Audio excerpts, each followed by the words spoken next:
అందరికీ నమస్కారం. Welcome to మన భక్తి ఛానల్.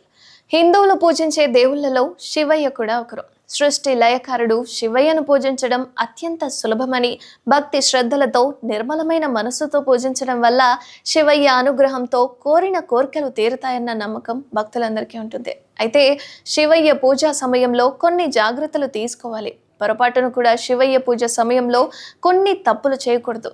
కనుక శివ పూజ సమయంలో కొన్ని పొరపాట్లు చేయొద్దని, లేదంటే శని దోషం ఏర్పడుతుందని వేద పురాణాలు చెప్తున్నాయి. ఈ నేపథ్యంలో శివ పూజ చేసేటప్పుడు ఎలాంటి పొరపాట్లు చేయకూడదో ఈరోజు వీడియోలో తెలుసుకుందాం. సృష్టి లయకారుడు శివుడికి అత్యంత ప్రీతికరమైంది భస్మం. దీనినే విభూతిగా భక్తులు భావిస్తారు. దీనిని నుదుటిన ధరించిన భక్తులను కాపాడుతూ ఉంటాడని పండితులు కూడా చెప్తున్నారు. కనుక విభూతిని నుదుట 3 గీతలు అడ్డంగా ధారణ చేయాలి. విభూతిని ఇలా ధరించడం వల్ల పాపాలు నశిస్తాయని నమ్మకం. ఇక శివయ్య పూజలో భస్మాన్ని ఉపయోగించాలి, కానీ పొరపాటును కూడా కుంకుమ శివయ్య పూజలో ఉపయోగించకూడదట. లింగానికి కుంకుమ బొట్టు పెట్టొద్దని, విభూది గంధంతో మాత్రమే అలంకరణ చేయాలట.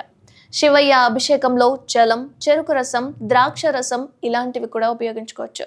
అయితే కొబ్బరి నీళ్లను మాత్రం శివలింగానికి అర్పించకూడదు. శివాలయం చుట్టూ చేసే ప్రదక్షిణ విషయంలో కూడా కొన్ని నియమాలున్నాయి. మిగతా ఆలయాల్లో చేసే విధంగా ప్రదక్షిణలు చేయకూడదని శాస్త్రాలు చెబుతున్నాయి. ఇక శివాలయంలో కేవలం చండీ ప్రదక్షిణ మాత్రమే చేయాలి. శివలింగానికి అభిషేకం ఆవు పాలతో చేయాలి. ముఖ్యంగా సోమవారం శివుడికి ఆవు పాలతో అభిషేకం చేయడం అత్యంత ఫలవంతమని నమ్మకం. అయితే కొంతమంది ప్యాకెట్ పాలతో అభిషేకం చేస్తూ ఉంటారు. ఇలా చేయడం మంచిది కాదు. పాలను ఒక గ్లాస్లోకి తీసుకొని అనంతరం అభిషేకం చేయాలి. ఇక సోమవారం రోజున కైలాసం నుంచి భూమి మీదకు శివుడు వస్తాడన్న నమ్మకం. కనుక ఈ రోజు పూజ చేయడం, ఇంట్లో లేదా శివాలయంలో నువ్వుల నూనెతో దీపారాధన చేయడం, బెల్లం ముక్క నైవేద్యంగా పెట్టడం అత్యంత ఫలవంతం. ఇక శివయ్యకు అభిషేకం చేసే సమయంలో రాగి పాత్రను లేదా స్టీల్ పాత్రలు అస్సలు ఉపయోగించకూడదు. శివలింగానికి పాలతో అభిషేకం నిర్వహించిన అనంతరం నీటితో అభిషేకం చేయాలి.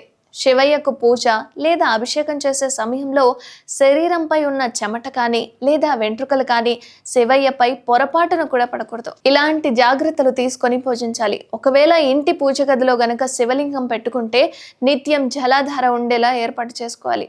తెలుపు రంగులో ఉండే పాలరాతి శివలింగాన్ని ఇంట్లో అసలు పెట్టుకోకూడదు. ఇంట్లో ఒక శివలింగం కంటే ఎక్కువ శివలింగాలు కూడా ఉండకూడదు. ఇక శివుణ్ణి పూజించే ముందు వినాయకుడిని పూజించాలి. పూజ చేసే సమయంలో ఓం నమః శివాయ అనే మంత్రాన్ని జపించాలి. నందివర్ధనం పూలతో పూజ చేస్తే జీవితంలో సుఖశాంతులు కూడా లభిస్తాయి. అదేవిధంగా పారిజాత పూలతో శివుడికి పూజ చేస్తే కాలసర్ప దోషాలు ఏ ఉన్నా సరే తొలగిపోతాయి. శివుడికి ఎరుపు రంగు పూలతో అస్సలు పూజ చేయకూడదు. ఇక వెలగపండును శివుడికి సమర్పిస్తే దీర్ఘాయుష్యు లభిస్తుంది.